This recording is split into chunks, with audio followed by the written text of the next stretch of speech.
আজ আমরা বানাবো রুই মাছের কালিয়া। তার জন্য নিতে হবে রুই মাছ। মাছটাকে ভালো করে ধুয়ে ভেজে নিতে হবে। এবার একটা কড়াইতে নিতে হবে তেল। আমি এখানে সরষের তেল ব্যবহার করছি।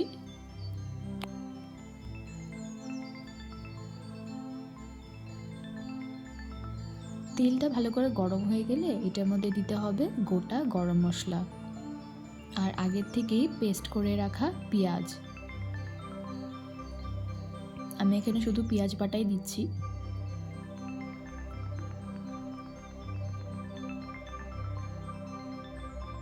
এবার এটার মধ্যে দিতে হবে একে একে মশলাগুলো। প্রথমেই দিচ্ছি স্বাদ অনুযায়ী নুন, হলুদের গুঁড়ো আর লঙ্কার গুঁড়ো।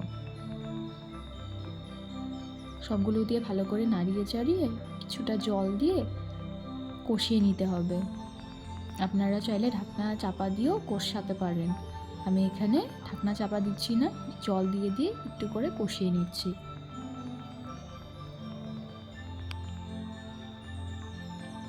খেয়াল রাখতে হবে মশলাটা যাতে খুব ভালো করে ভাজা হয়।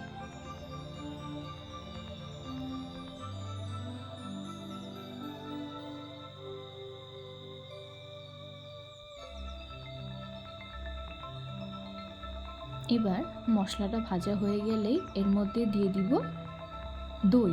দইটা সামান্য মিষ্টি। দইটাকে দিয়ে ভালো করে নাড়িয়ে চাড়িয়ে নিতে হবে।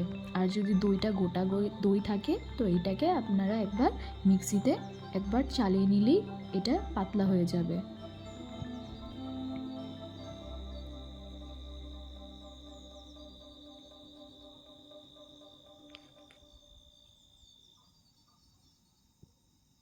দইটা দিয়ে আবারও খুব ভালো করে মশলাটাকে কষিয়ে নিতে হবে।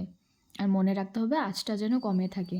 এবার মশলাটা ভালো করে কষিয়ে আসলেই আমরা দিয়ে দিব পরিমাণ মতো জল।